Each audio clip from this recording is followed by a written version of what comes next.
Welcome to Vendetta Sports Media. This is Eight Sided Freaks. Today we're here to talk about some fights, and we have UFC Kansas City this week. So that's going to be the first part of this episode is our UFC Kansas City preview.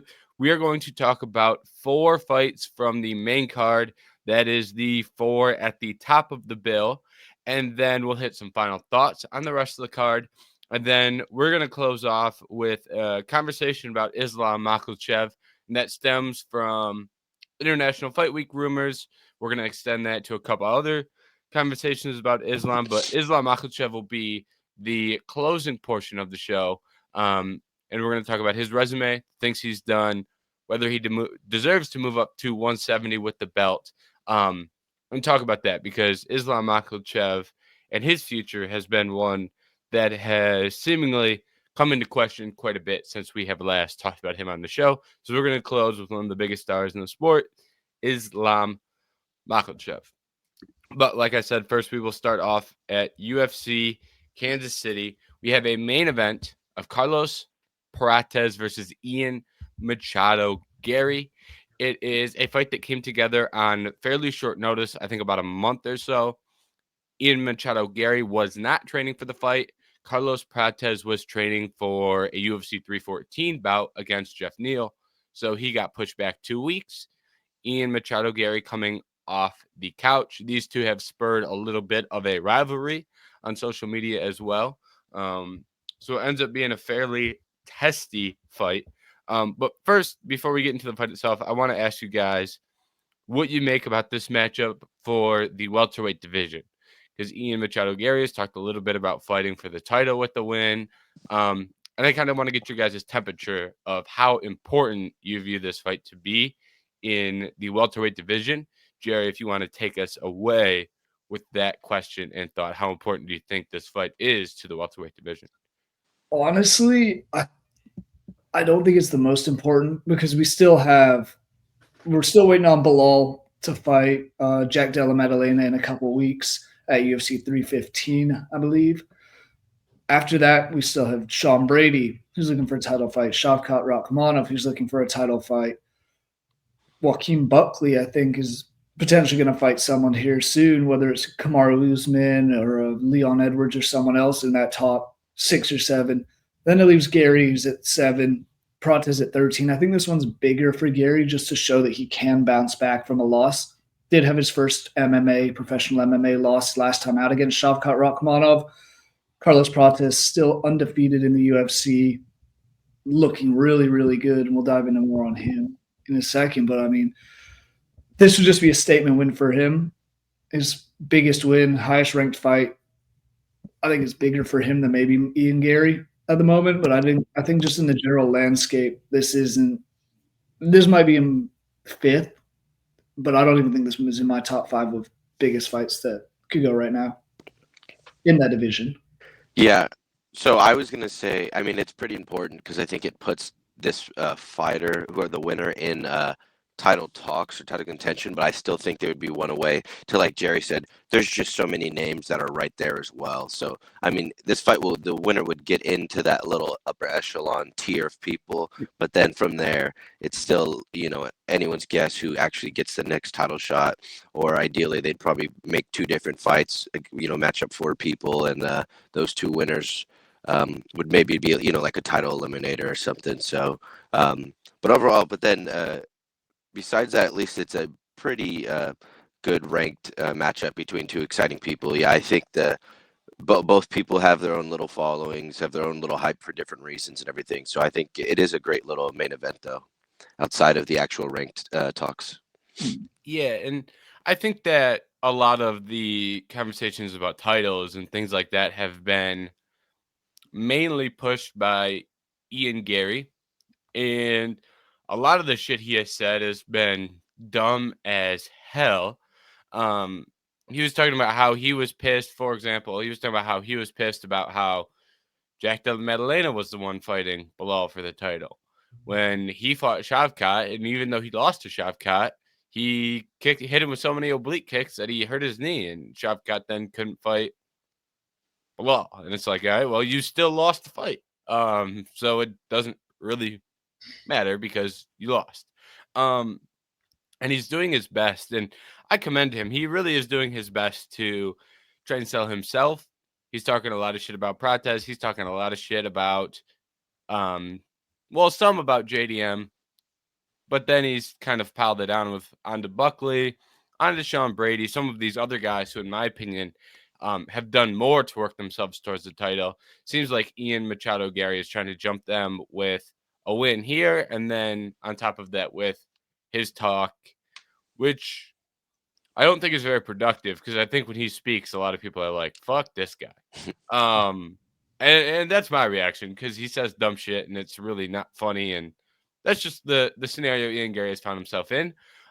But I think that the winner of this fight, regardless of what is said, and I think the winner will be putting themselves in a position to get a big fight. I don't think this is the fight that determines who fights for the title, but I think the winner is going to, especially if it's Carlos Prates who's surging.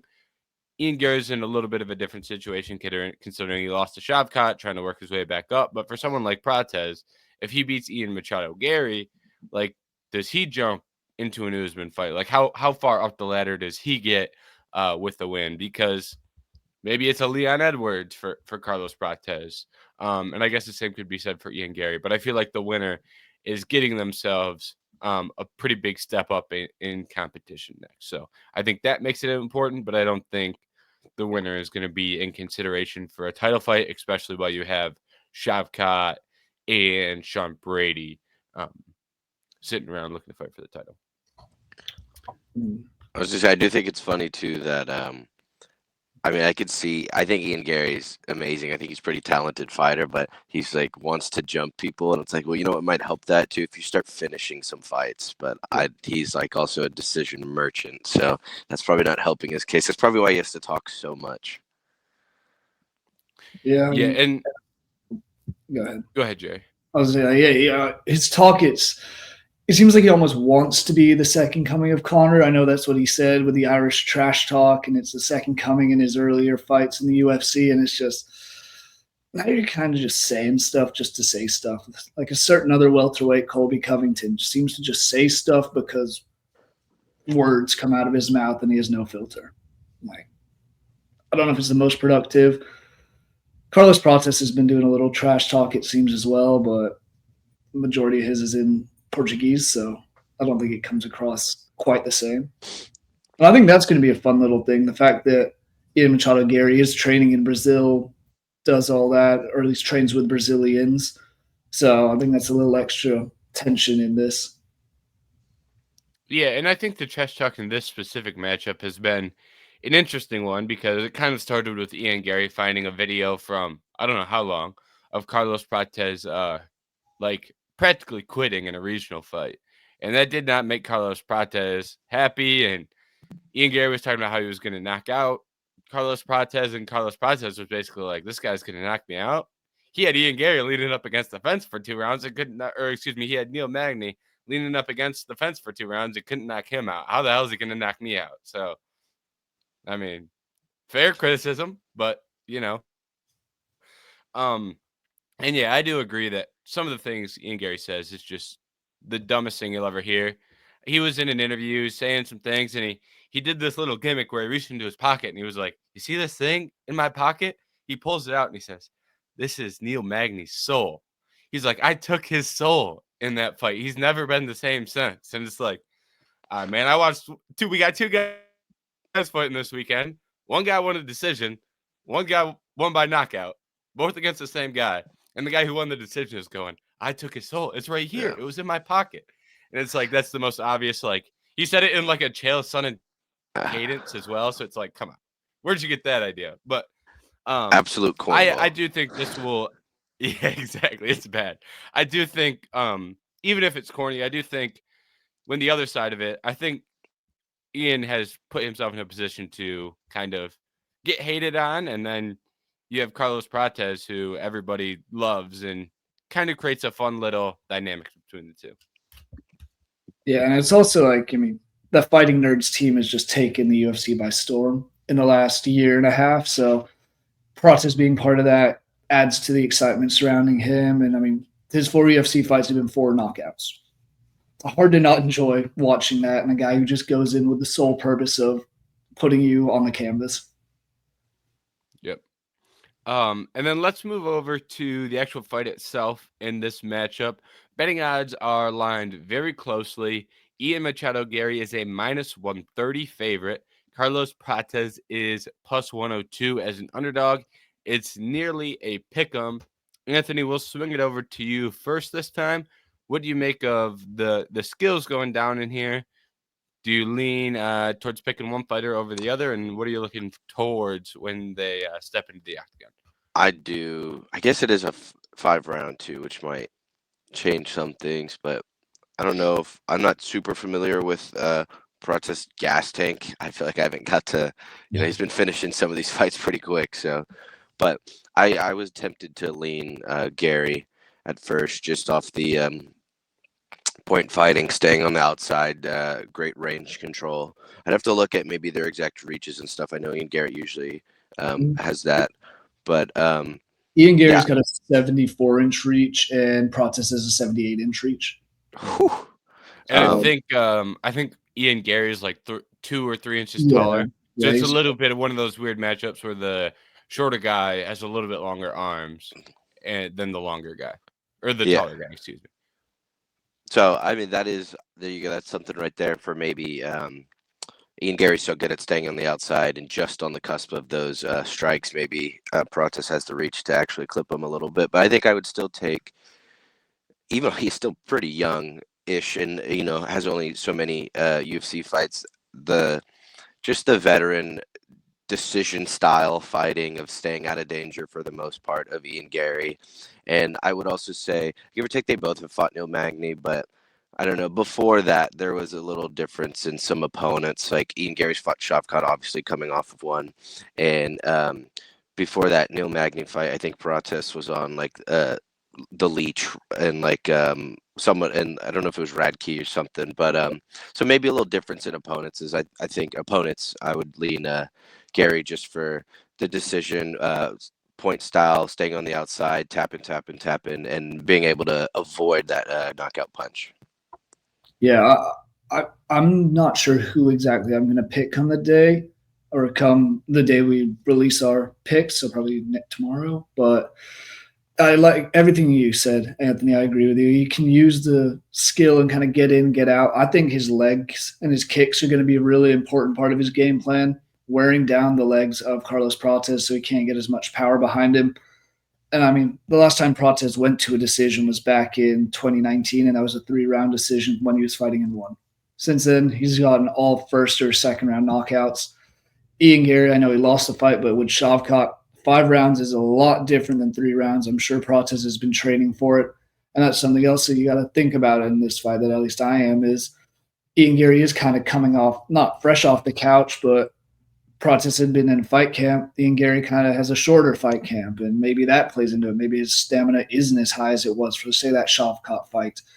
But it is something to think about. And I mean, I think Prates' best way of winning this fight is to pretty much go balls to the wall and try and knock Garry out in the first or second, which I know he has been a decision merchant recently, but Garry still does have that knockout ability and can do it. I mean, we saw what he did to Daniel Rodriguez with the head kick.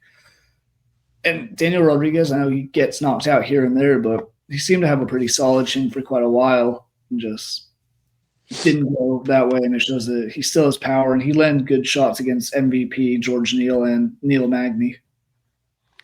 Yeah, I've been kind of conflicted in this fight because Carlos Prates is a guy who I've loved everything that I've seen from Carlos Prates.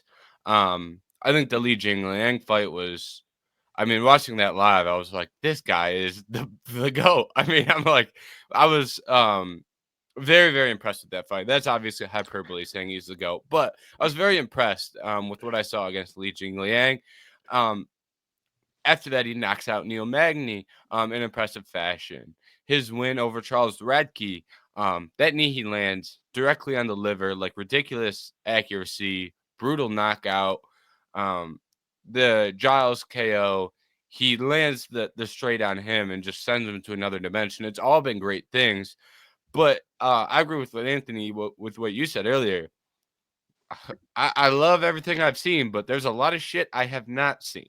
And until we see it, I don't know how good Prates' cardio is. I don't know how good his grappling is. We may find out Saturday that he has no cardio and his grappling's pretty shit, and he needs to be a guy who's gonna be, a serious knockout threat in the early stages of a fight. But he'll fade later, and if you grapple him, you'll win. Like, that's a real possibility that is an outcome here. So that makes me wary about picking him against a guy in Ian Garry who has become more risk averse in recent outings, in my opinion. I think in this fight, he'll probably stay on the outside. He's going to try and kick the hell out of Prates' legs, which I think is very smart because Prates, that build he has is wild, and he's got very skinny legs. So I think he'll try and beat up his legs. I think he's going to try and get to the clinch. I think he'll try and pin Prates up against the fence. If he can land takedowns, he'll spend some time in top position. And Ian Garry does have a good submission game. He nearly landed a head and arm against Neil Magny at the end of that fight. He took Shavkat Rakhmonov's back, which is an accomplishment, even if he didn't finish that choke. So I do think he has submission skills. So it is a weird fight where I love what I've seen from Prates on the feet. Meanwhile, Ian Garry, if Prates has these holes that are very plausible that he could have, Ian Garry is the type of guy who can expose those holes. So that would be my optimistic viewpoint from an Ian Machado Garry standpoint. But I think Carlos Prates is just much more powerful and dangerous, to where on the outside, I think he'll be firing his jabs. I think he'll be letting that straight go.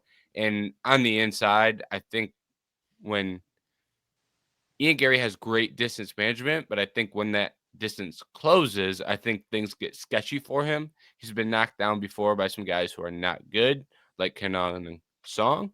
I think if Prates can probably have a little bit of an easier time closing that distance because he doesn't have as much distance to travel to close it. I think once he gets inside, if he lands shots that hurt Ian Garry, Prates finishes fights when he has guys hurt. He is great at getting them backed up, following them on the fence, and then landing more shots to win the fight. So I've got Prates, long story short, but I do want to make it very clear that I'm not counting Ian Garry out at all in this one. Yeah, and I mean, you guys have both talked about the holes that potentially Prates has that we don't know about. It's like 2 weeks ago we were talking about the same with Jean Silva, and he shocked us with his wrestling and grappling. Maybe there's a chance we see that from Prates. I think it's a very different stylistic matchup. He's not like Jean Silva fighting a wrestler in Bryce Mitchell. He's fighting a stand-up guy in Ian Machado Garry. But it's just something I'm considering, because who knows? Maybe he saw maybe they are doing a lot more wrestling and grappling training over at the Fighting Nerds. That's what too. I was gonna say at first, because that's like, oh, 5. You're telling me Prates has 5 rounds to kind of find the shot, which was a little nervous at first, but then again, like I said earlier, I don't know what his gas tank's gonna look like. So there's a difference. Round 4 and 5, that could be a lot different than round 1 and 2 of finding that right shot and seeing if you can land it. And then to James' point, I wasn't even thinking about it, but I do like the, I guess you'd say, the little grappling wrestling upside out of the clinch of Ian Garry, hopefully in this matchup. Just maybe another avenue to. I don't know if he can get the finish from there. I know he does have good submissions, but seems like with Ian Garry, just another avenue to prolong the fight and win rounds in the judges' eyes, leading to that ultimate 5-round decision. But we'll see. Yeah. One more thing I do want to kind of piggyback with what you said, Jerry, with the Fighting Nerds and the grappling and Gene Silva. I don't know how good the Fighting Nerds are. 3 of the 4 Fighting Nerds are at grappling. Gene Silva looks like he's got a little bit of wrestling defensively. Good front choke. Have no clue what Ruffy's grappling is going to be like. Have no clue what Prates' grappling is going to be like. But it seems like all these guys work closely together, and I have a lot of respect for Kyle Baralho's grappling. And if there's somebody that you're training with consistently with the grappling of Kyle Baralho's level, you kind of hope that wears off, which hopefully that's the case for Prates. You never truly know. But I do want to add that out there as well, because if anybody is in your corner looking at tape, trying to diagnose, what Ian could potentially do from an offensive grappling standpoint, I like that being Kyle Brawlho. That is alongside him. And then on the flip side, next time Brawlho fights, like having those three guys, in your corner from a striking aspect is beneficial. So there's a nice little stylistic clash between teammates that may be beneficial in the long run. We'll obviously have to wait and see because these guys, aside from Brawlho, they're all just kind of breaking into the rankings and this is the first one to get a top 10 fight. I don't think Bryce Mitchell was quite in the top 10 yet. So we'll have to see how that tracks from a longer perspective. But as of right now, I think it's something to keep an eye on and see how it progresses from here. All right. Moving on down the card, we have one of the most discussed fighters on 8-Sided Freaks in his retirement bout. We have Anthony Smith taking on Zhang Mingyang. And Anthony Smith, as much as I love to talk about him, and we love to make the jokes about passing the Anthony Smith test, there's probably picking a right time to go.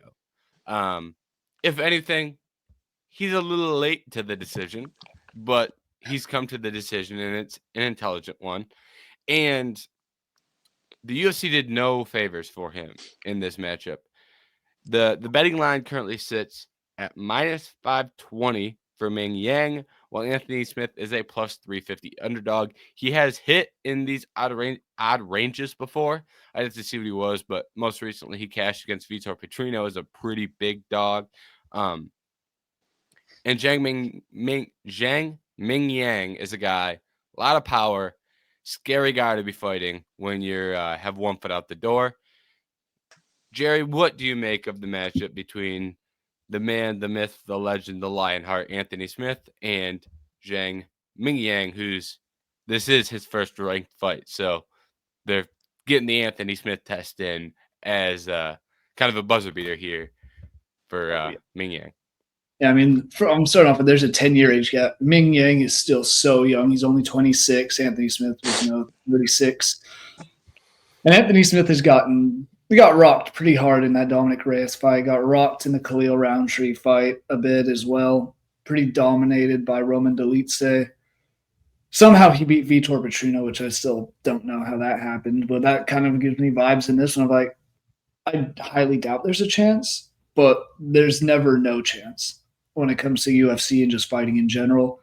Maybe he gets something. I don't know if I've seen much of Zhang Mingyang's grappling ability. I know he's just kind of knocking out everybody he fights.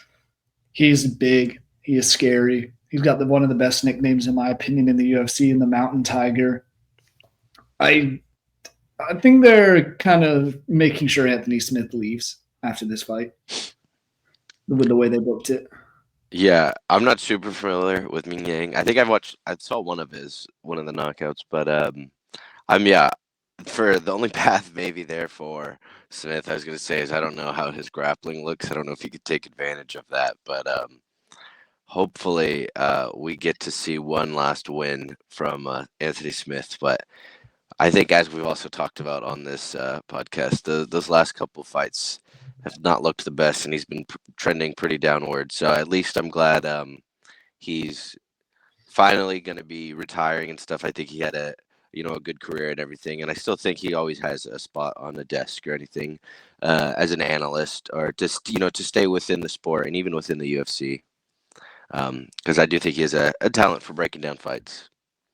Yeah, and I bought tickets to UFC Kansas City. I will be in attendance, and I did it just so I could see the retirement of Anthony Smith.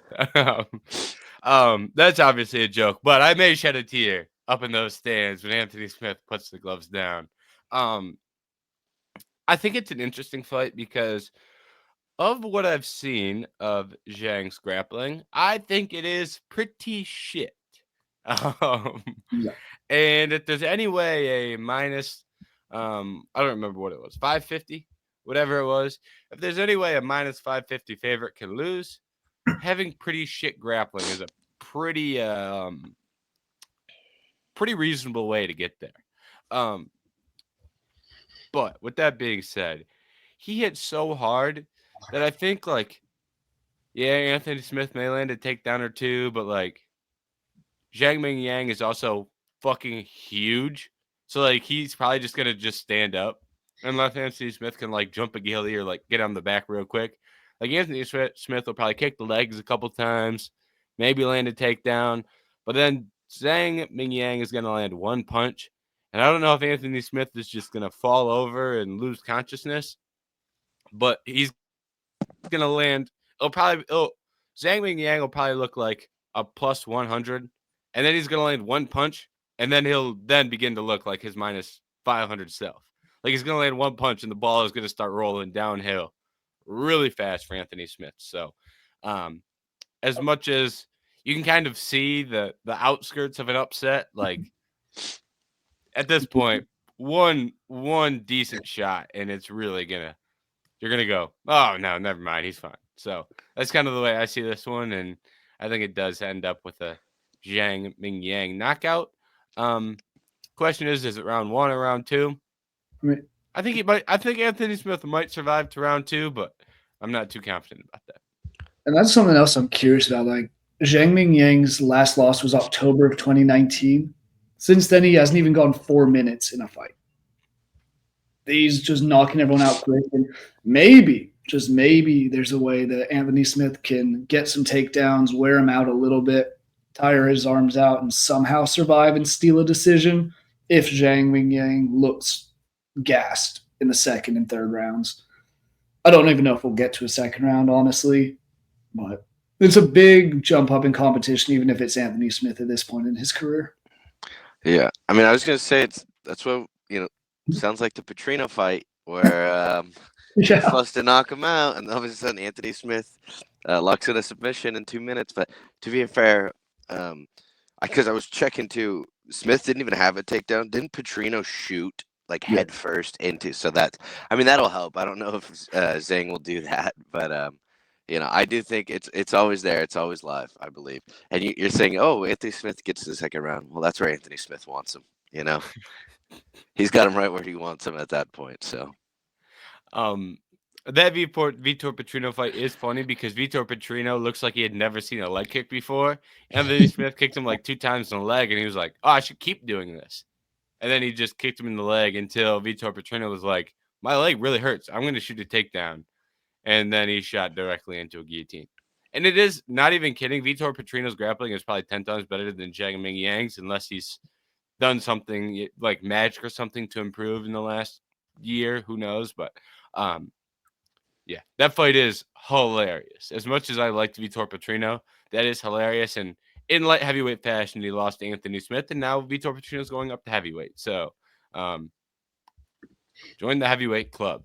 And also, quick side note before we move on, Tai Tuivasa did an interview, and they asked, it was with Ariel Helwani, and he was asked about the heavyweight division, and he was like, yeah, well, all the heavyweights are shit.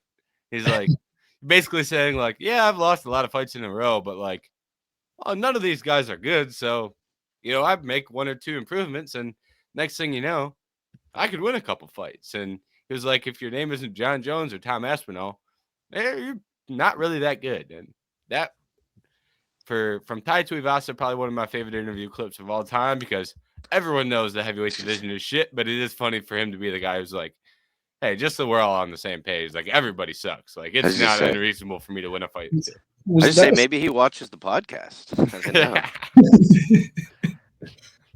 Was that the same interview where he said he's currently weighing like 308 pounds or something? Yes. And it is funny that he got to 308 pounds and was like, I can still win UFC fights. These guys are bad. He was really the meme of like, he's sitting on his couch eating fucking food. Like, I could beat these guys. Yeah. That is what Tai Tuivasa did. So shout out to him, because somebody needed to say it aside from us, and it was Tai Tuivasa of all people. So, all right, moving down the card, we have another unranked fighter looking to claim a ranking. This time it is David Onama breaking into the featherweight rankings against Giga Chikadze. Giga was at one point in time a highly touted prospect. Now he is 35 or 36. I'd have to double check, but he is up there. 36. Yeah, 36. Even worse, he is up there in age. And now he has kind of been resigned to a gatekeeper role, as he has lost multiple of his most recent fights. He had Calvin Kattar end his hot streak, and then I believe he kicked Alex Caceres a couple times and won a decision, and he lost to Arnold Allen. So you get Chikadze not on an outstanding run. And David Onama, who has been on a solid run, is going to get a chance to break into the rankings. So, Jerry, I believe it is your turn to lead us off. What do you make of David Onama and not Anthony Smith? That would be a hell of a fight. Anthony Smith might actually win that one and retire. But I don't know, because I don't know if this is going to be the most exciting fight. Onana's won 5 of his last 6. His first 3 wins on that streak, which had a loss in between them, were all finishes. Now he's kind of been more of a decision fighter as of late. We talked about Giga Chikadze when he was on that hot streak. He was whooping everyone, getting the KOs, TKOs left and right. 3 straight decisions. Looks like age is catching up to him. I mean, Onana's 30 years old. He's definitely younger for this division, but he's not the youngest in the world by any means. I have a feeling this is going to just be a back and forth one, and maybe Onana, who he does have 4 submissions, 1 in the UFC, maybe he can use his ground game and avoid the kicks from Chikadze, because I'm sure those are still dangerous as they used to be. Yeah, I'm leaning because I don't know exactly for sure. I would have to go back and watch some Onama fights. I know I've seen him before, but I wasn't the biggest fan of Giga even when he was on his hot streak. So now, take him off that, ascension to where he's probably declining. He's 36 years old and all that. I think I'm gonna take the younger and the fighter that's done more recently, and Onama on that win streak. Even though if there are some decisions, I mean it's a 3-round fight too, so I'm not entirely worried about that. I don't mind another decision here for him. I think that would still be a good win against a ranked fighter, but I think I would take the younger guy in this, and I don't know. I just don't know if I'd have too much faith in Giga at this point. Give or take, I mean, his last fight was against Arnold Allen, so he has been fighting the better competition, but I still think just 36, and then that Giga kick will only get you so far, as everyone hyped it up when he was first coming up. But yeah, Giga has some nice kicks, but I think when you look at the Calvin Kattar fight, when you look at the Arnold Allen fight, you had 2 guys just completely both expose exactly how to beat him. For Calvin Kattar, it was land a couple takedowns. He can't really grapple, and he gets tired when he grapples.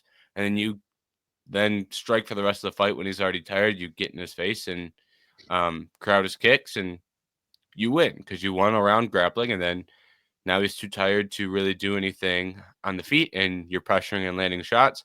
Meanwhile, Arnold Allen circled away from kicks and then pressured him against the fence and landed some shots.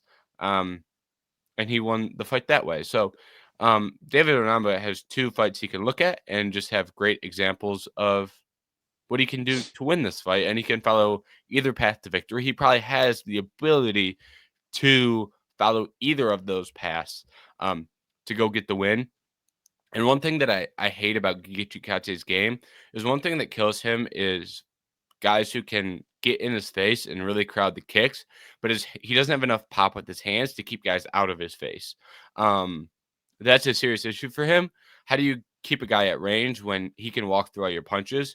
And David Onama is going to have twice as much power as him, and he can probably walk through those shots and land. So I think it's a pretty bad matchup for Giga, but Giga is always live to connect with the body kick that really hurts somebody. And David Onama isn't somebody that I have like a ton of trust in.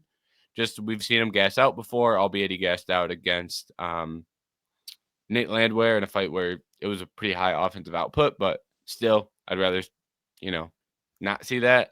And I saw him drop by not Roberto Romero, who he fought in his last fight, who was making his UFC debut, who's fighting on the prelims of this card. So it's a pretty bad matchup, but I'm not going to pretend like David Onama is just, some Hall of Fame guy who's just guaranteed to win every matchup he's in, even though good, talented, but, Would I be shocked if Giga could do something here to spur a little bit of an upset? Not really, because I don't trust Onama. So I like Onama. I think he wins. I think he probably gets a finish, but I do think the door is open for Giga to do something about it, if that makes sense.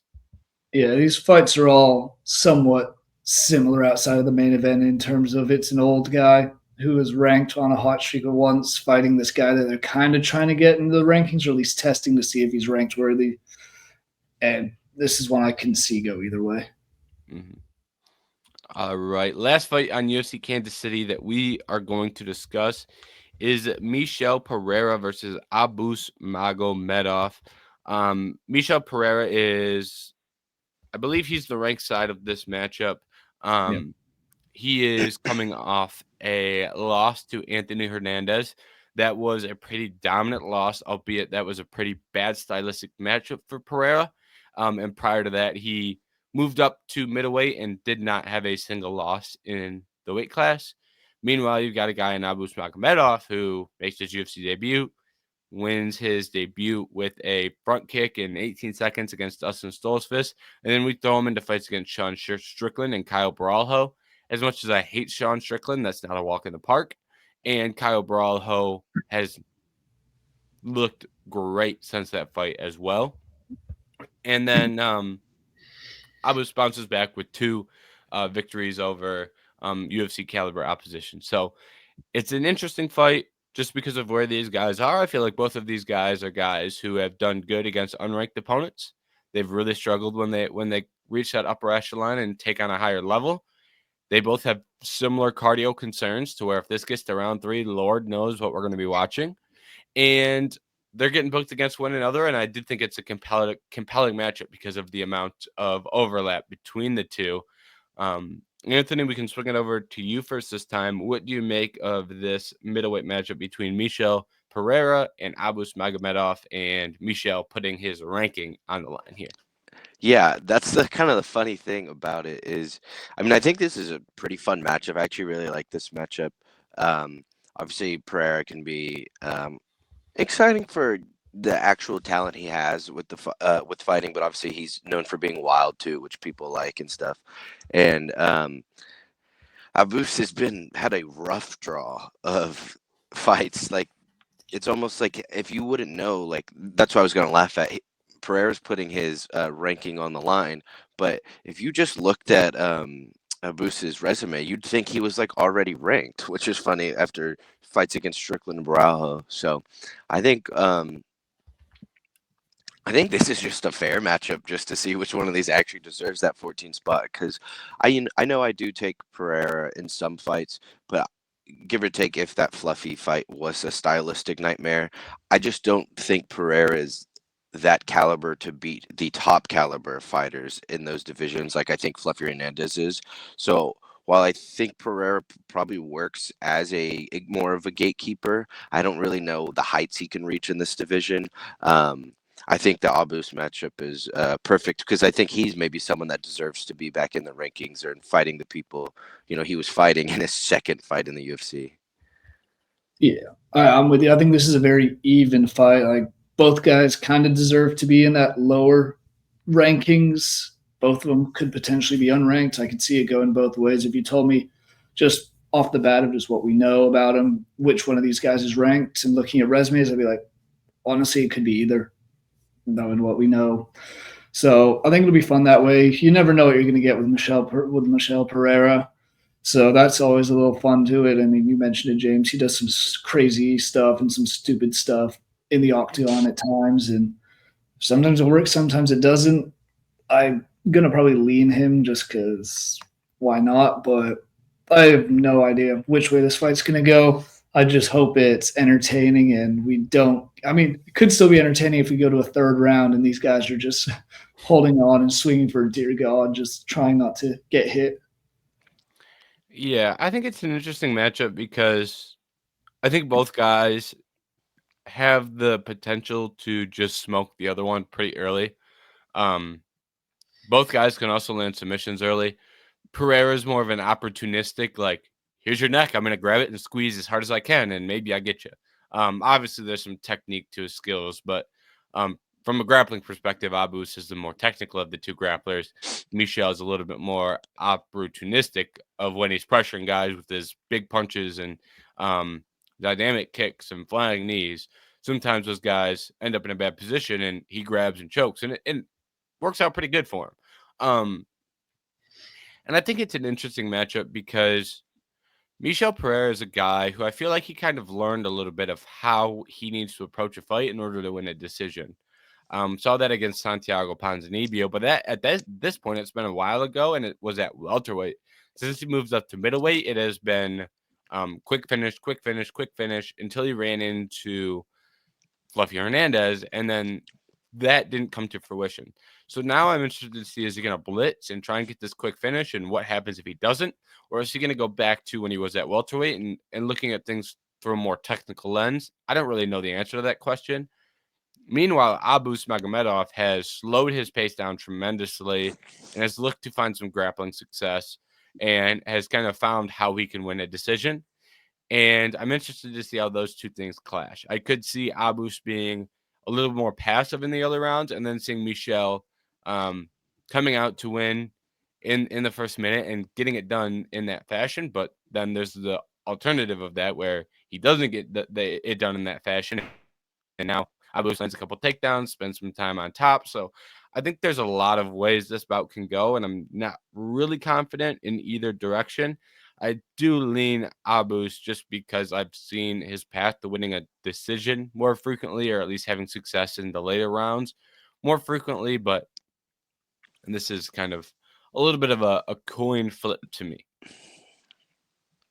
Yeah, I'm not super confident either way. It's tough because, like I just said, I mean, I was always going to take Fluffy in that Pereira fight, but that's just because I wholeheartedly thought Fluffy was better. But in fights where it's kind of even, I tend to just go Pereira and trust that he'll get it done.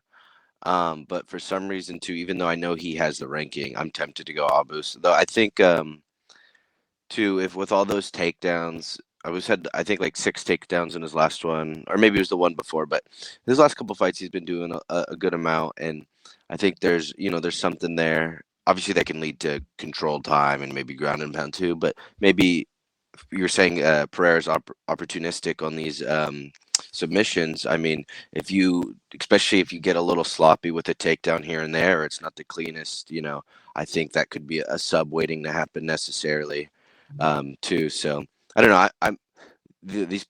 They both kind of like wash on the feet for me. Like I think they're, like you said, both capable of finishing while standing, and I don't know whose ground game or necessarily wrestling will win out too in this one. So this is one I'm just overly excited just to see how it plays out. Yeah, and I do think this is kind of funny because this one is, I think the new term I'm going to give it is a dice matchup because you've got 6 potential outcomes here aside from a draw. Pereira, you got your Pereira KO sub or decision. You've got your Abus KO sub or decision.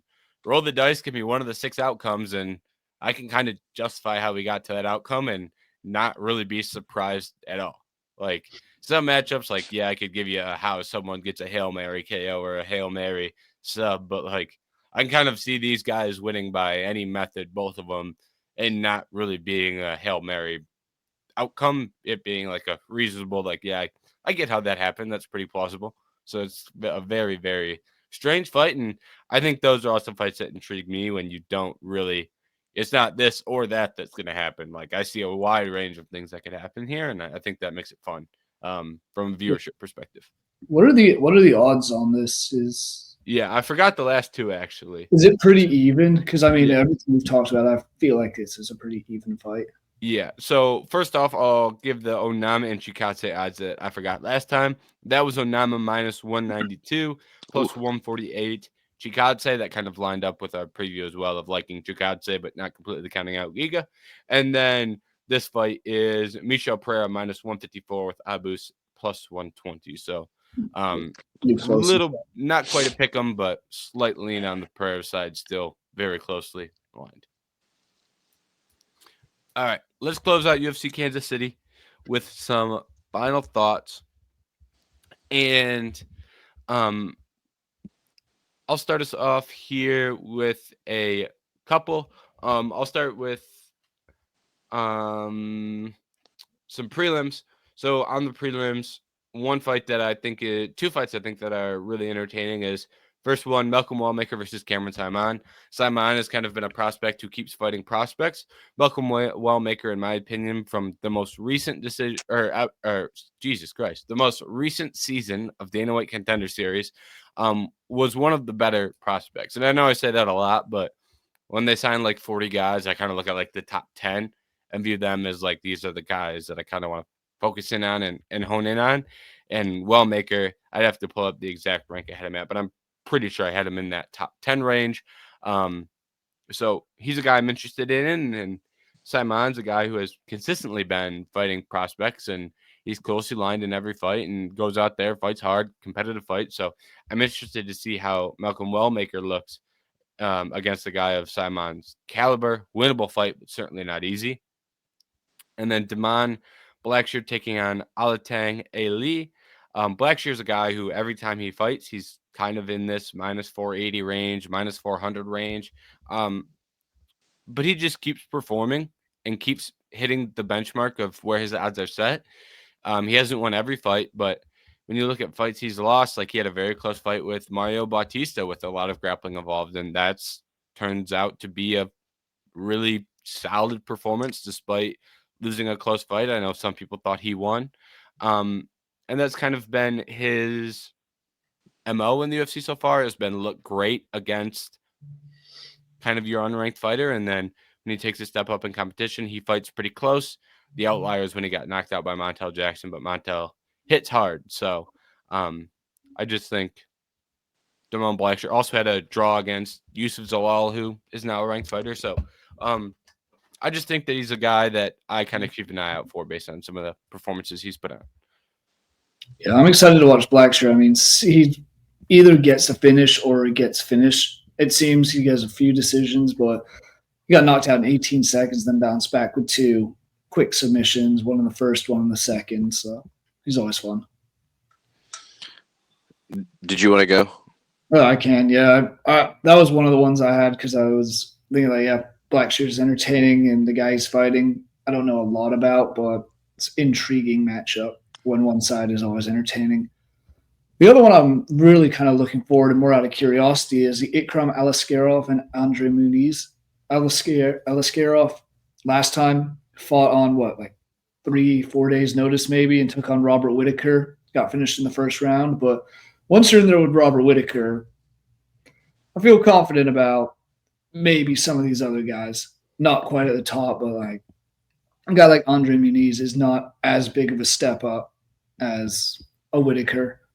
He's not ranked, but it's one that I'm curious to see how Aliskerov reacts from that first round finish after fighting Bobby Knuckles. I was just my pick. We kind of talked about it earlier, but I didn't know Matt Schnell. I thought he retired, so he was one of my favorite flyweights. Just always entertaining. One of the flyweight styles of it's going to be a finish. Likely, he either might knock him out or get the sub, or he will probably unfortunately be knocked out because he does not have the best chin. And it sounded like James was saying Jimmy Flick's a little bit the same way. So, I think this could be a fun main event of the prelims because it'll probably be ending in a finish. And then not even the last fight, but the one thing I saw Malcolm Wellmaker doing the social media rounds of he was doing TikToks or something about he's still working his own job right now, and he's like a welder or something. And so that's why I was going to be like check in at his next fight. And then it was made enough rounds to even one of my friends sent me that same thing. So I wonder if he will be coming into this with a little bit more eyes just on his use of social media and getting out there like that. So that was just a curious thing. And now, obviously, I'm curious to see how he looks. I didn't know he was from the Contender Series or anything. So. Yep, a couple other ones I'll hit real quick. The last fight of the main card we haven't discussed, Randy Brown and Nicholas Dalby. Randy Brown has looked impressive as of late, and his last fight against Brian Battle was pretty close. So that's one I'm interested to see how he continues. And Dalby has been putting on. Had a couple upsets, beat a bomb fiend brother, and really close fight with Renat Farkadinov. Chris Gutierrez versus John Castaneda. compelling fight. Don't have much to say, but interested to see if Chris Gutierrez can get away with his leg kick and run shenanigans, or if John Castaneda can put a stop to that. And where are we at? Jacqueline Amarim has shown some pretty good jiu-jitsu going up against Polyana Viana on the prelims as well. Interested to see how Amarim's kind of run of strong submission skills and good grappling performances, how that trends. So interested to see how she performs. So there's some other ones that a little bit smaller, not quite as good at fights, but have a level of interest. All right. And then, like I said at the top of the show, we're going to close it out with some Islam Makhachev discussions because there's been a lot of news about Islam. And Anthony was telling us about a debate that he was having with some of his friends. So, Anthony, I'll kick it over to you.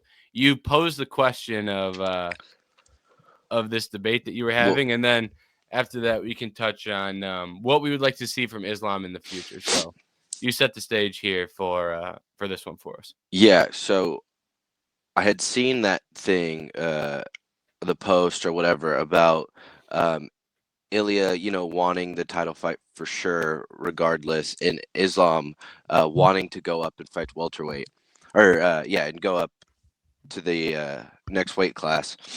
And I just didn't love that idea because I think there's still some fights here for Islam, and I think he has a weaker resume. Rather that go to his path to get the title, but also his defense list, I don't think is as impressive as maybe other people's. That's in spanning different divisions even. And so where it started from was one, I think like I had a couple problems.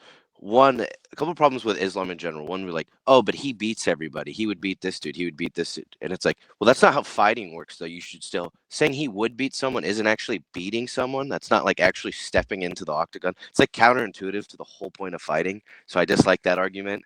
The other one, I get that I still think Islam's, arguably maybe pound for pound. And I'm not going to say he doesn't deserve to go up, but I would take him. I would want to see the Oliveira fight, the Arman fight, or the Ilia Topuria fight, even because. And I know the other things regarding Islam fighting more in this division. I know people are going to be like, he beat him. Well, he beat Arman in Arman's debut fight that I think was short notice. Obviously, it's been however many years now. So maybe a different fighter. Let's still watch that again. The Oliveira fight. Let me go real quick. I would admit he beat him pretty convincingly. I would say Oliveira was on a 3-fight streak of Chandler in his UFC prime. We'll say probably not his prime, but in his UFC prime.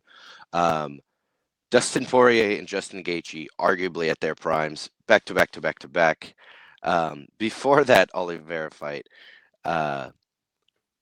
Islam had fought Bobby Green, Dan Hooker on however many days' notice, and Thiago Moises, who I think is 3-4 since that fight, or 4-3 maybe. So I think there's a little bit context to those fighters were in 2 different places, coming off of two different years leading up to that fight. So, and all that to say, not that I wouldn't even have Islam favored in that rematch. I just would maybe want to see it again. I think it would be a little bit different of a lead up in story this time. And then obviously that Topuria fight. And the last thing I will pose to is I think a Topuria Arman and Oliveira. I think that fight right there, if he were to defend the belt against any of those, would arguably be his best defense. Because that was my other problem, is his defenses are against a 10th ranked Moicano, or however far ranked Moicano, and one fight away from retirement, Dustin Poirier. And then before that, it is Volk, who's coming up a weight class. Arguably lost the first fight, I thought, but nevertheless very close. And then a Volk stepping in on like a week's notice to save a card, going up again a weight class, getting knocked out. So I just overall think Islam's resume is pretty weak. or is weaker. I don't think it's pretty weak, but however, he is dominating in a lot of these fights. He's obviously continuously winning. That's all you can ask for from a fighter. But I think there are some fights for him to be had here that would wholeheartedly improve his resume too. Because some of this is coming off the fact that it sounds like I'm going to be bashing Islam, when literally all I'm asking him to do is fight more. I want to see him fight more at this weight class against other great fighters, and I would probably take him in a lot of those. Besides maybe the Topuria one, I would maybe lean Topuria in that one. But that's all I wanted to say, and see what you guys thought about what you want him to do, what you think he should do, but also just if you think it's unfair criticizing some of the way his resume is played out, and his defenses specifically, I think, is the big problem, because he's not necessarily defending against the top guys at his own division. I mean, you get a title shot off beating Bobby Green. Nothing against Bobby Green, but like, everyone else would laugh at that if that was a different fighter. that's what I mean. Like, and I know there's a whole thing of the Khabib relationship, and it was the father's wish, and all the yada yada yada, all that stuff. But like, Bobby Green, fair play, I guess, for beating him and getting a title shot off it. Did damn well in the title shot, been the champion since, so can't bash him on that.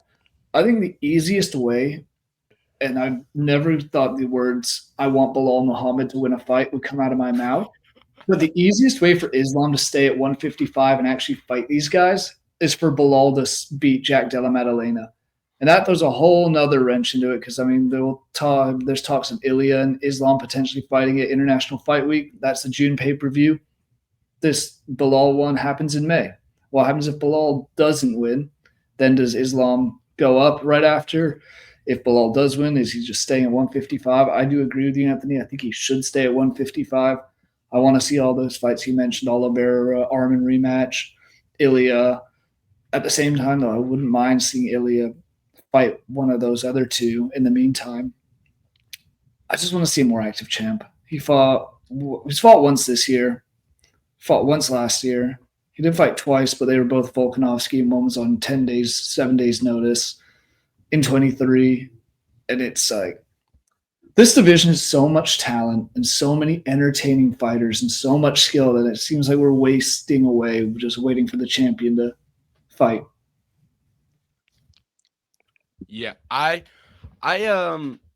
agree with a lot of what has been said so far, and I started off from I have similar thoughts, but the way that these thoughts came to me, if this makes sense, is when people, after he beat Moicano and broke the record for title defenses in the division, and a lot of people were touting that and acting like he was the lightweight GOAT, was really frustrating to me because of the resume that he has in the division.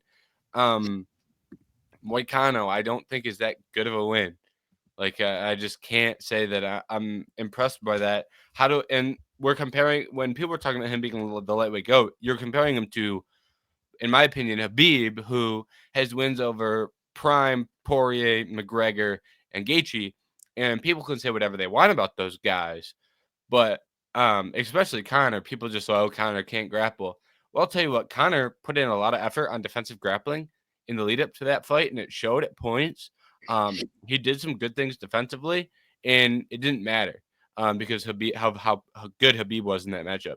The comparison between the Dustin Poirier fights is remarkable, between what Khabib did to a better version of Poirier and then turn around and to what Poirier did against Islam. That fight was way too competitive, considering what Poirier looks like from a grappling perspective, how old he is, and he had one foot out the door. If he would have lost that Benoit Saint Denis fight, he would have been retired or asking for a retirement fight.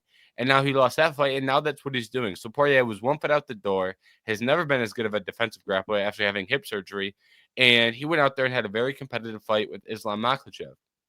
And the second Volkanovski fight, how much stock do you put into that, considering he came in on short notice and he looked visibly in worse shape in comparison to the first fight?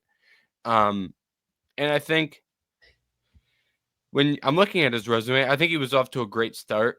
with the Charles Oliveira win, I would say that is his best win. It's not a defense, but him winning the title over Oliveira, in my opinion, is his best win. And then the Volkanovski win, the first one, I do give him a good amount of credit for. Not just saying he doesn't get any credit for the Moicano, Poirier, and Volkanovski, those most recent three, but I think when you're looking from an all-time perspective, how can I rate any of those wins better than any of Khabib's title defenses? Yeah. Even if there's more in quantity, I don't think those hold up as far as title defenses go. And then his path of getting to the title, I think Thiago Moises was decent at that time, but he has fallen off. I think Drew Dober was fairly good at that time, but it's a good matchup for him. So he got Sarukian on short notice.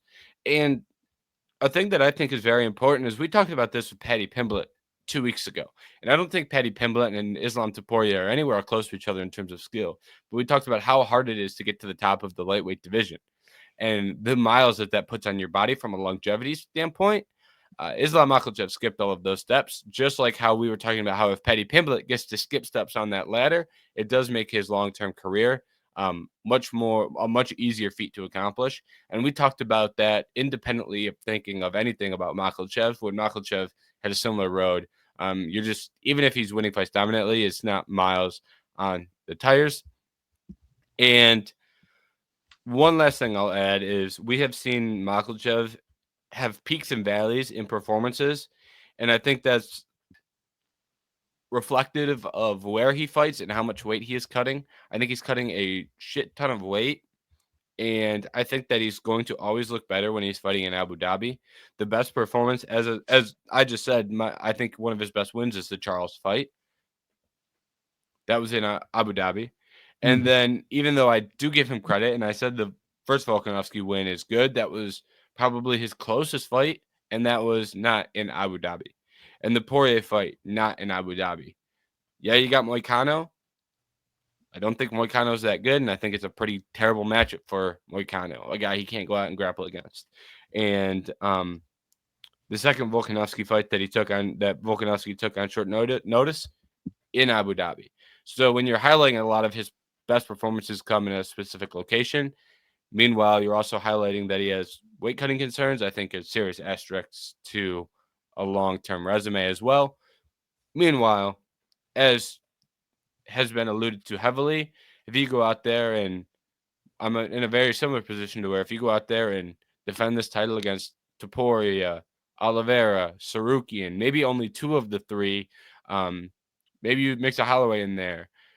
I think his overall long-term resume and legacy would probably double in my mind if he goes out there and beats multiple of those guys. Meanwhile, going up to 170 and taking out a guy like Jack Della Maddalena wouldn't be nearly as impressive to me, considering we know that's the easiest matchup for him at 170 pounds. If he goes up there and beats Bilal, it's a different discussion because it's a harder matchup.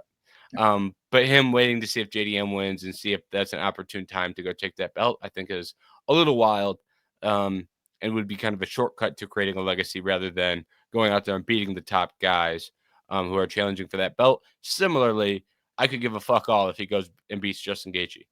At what point is that not any different from the Dustin fight when we've seen every time Gaethje's been in a world title fight, guess what's happened? He got choked out. And now we're going to put him in there with Islam and commend Islam when he becomes the third guy to choke out Gaethje. Like that would be the second guy that got choked out by Khabib and Oliveira. And then an older version of them goes and gets choked out by Makhachev, and we pretend it's the greatest thing of all time. I just think it's disingenuous, and I think it comes from UFC needing stars, and that's a good way to build a star is just pretend that it's awesome no matter what the context behind it is. And I think that's what they're trying to do with Islam. And yeah, so I think I went pretty long there, but I think I did get everything off my chest that was sitting there. And I think we're all in a similar position to where if you're active and defend the belt against the best fighters in the weight class, a lot of the complaints that all three of us have made evaporate practically immediately.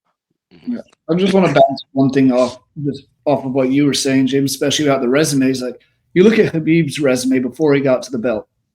He beat Edson Barbosa, who'd won 4 of his last 5. Beat Michael Johnson, who at that time was still pretty solid in winning fights. He beat RDA, who was on a 5-fight win streak. These were guys who were ultimately ended up being highly ranked, and he worked his way up. He only had 3 title defenses. who cares? You already mentioned prime McGregor, prime Dustin Poirier, prime Justin Gaethje, and did him for the most part with ease. I already have a feeling I know who his next title fight's going to be if he stays at lightweight, just because it seems to fit the mold. A certain Scouser that's blabbing his mouth after a high-ranked win. Short notice Paddy Pimblett fight anybody? I'm sure. That's the last couple of things I wanted to say. It's when people are like, "Oh, but he's already ran through the division." Like, what division did he run through? Like, where was I? Because like this, and I feel like we've been fair because we've criticized Paddy's exact same route the exact same way too. And so that's why I was like, what division did he run through? And then two, I mean, like Jerry already, kind of joked about a late replacement Paddy fight. I do understand that a lot of these fights were out of Islam's control a little bit with consistent late replacements and stuff like that. Favorable matchmaking from the UFC. Not to say he's not a bad matchup for a lot of fighters too, though, in his own right. But I know he can't control it. But I think, and I heard you say it too, James, that was my main issue of why this all started too, was for how highly people are looking at him as being already a top 5 person all time. He beat that record for most title defenses at lightweight. For how highly touted this fighter is and his career is, I do not see a resume that matches that. And all I want is for a fighter that's arguably one of the best of all time to fight better matchups and improve that resume in that way. I just want to see the resume match up to his skills a little bit, because right now I think his skills are amazing, top tier, arguably pound for pound fighter right now, and the resume does not show that, the matchups themselves. Give or take, he is getting finishes in these fights and he's getting wins, but I guess the caliber of opponents is not matching. And I think he has a chance, like you said, to put all this to bed by just accepting. Not that he has in the past, like I said, there was late replacements, but accepting these fights and maybe instead of jumping up, getting at least 2 more fights in with the current crop of fighters. However, I did that. He could maybe fight Bilal, and if he loses, come right back. But I don't know. They said there's weight cutting concerns. I don't know if he's going to do the Taporia thing as well, and maybe just be like, I don't know if I can keep, cutting this weight bullying. I'll go up, but I don't know. Yeah, and another thing that I find ironic is every time that he takes one of these short notice fights, that's an easy matchup. You see that quote that he said, like, what does this belt represent? Yada, yada, yada. Means you'll be the best, you'll fight anybody, can beat anybody that can step on the scale and make the weight, which I agree with the quote and what was said. But at what point does it come time to fight that guy and you don't fight him? And the fault isn't all his because Arman Sarukian couldn't make the walk. Charles Oliveira was the one who got the cut and couldn't make the walk. However, that doesn't mean that now, since you beat the late replacements, that, oh, well, I don't have to fight the guy who's currently number 1 in the weight class and has currently earned a number 1 contender fight. It's wild that is happening. And I also think it is indicative of other issues the UFC is having where it doesn't seem like a problem. Why doesn't it seem like a problem? Well, because we had Sean O'Malley fight Chito Vera. We had Alex Pereira fight Khalil Roundtree. We had John Jones fight Stipe Miocic. This is something that's happening in every weight class where are we really putting on the best matchups? Is the next best guy in the division always fighting the champ? How long did it take for Merab Dvalishvili to go out there and get himself a title fight? And depending on who you ask, if you look at a guy like Pantoja, for example, was Kai Asukara the best guy he could have fought? Was Steve Erceg the best guy he could have fought? We gave Lopez a title shot over Masvidal Evloev. Was that, in hindsight, I think that might have been a good call. But when you have all these things happening at the same time, and then you have a guy who's at the top of the sport who's not fighting the number 1 guy, seems like less of an issue when nobody's fighting the number 1 guy. We still haven't seen Shavkat and Bilal. That's been out of our control due to injuries on both sides of that. But it does, once again, add to not seeing the number 1 fight in the weight class at a given time. Middleweight, I think, is actually doing a decent job of that at the point in time.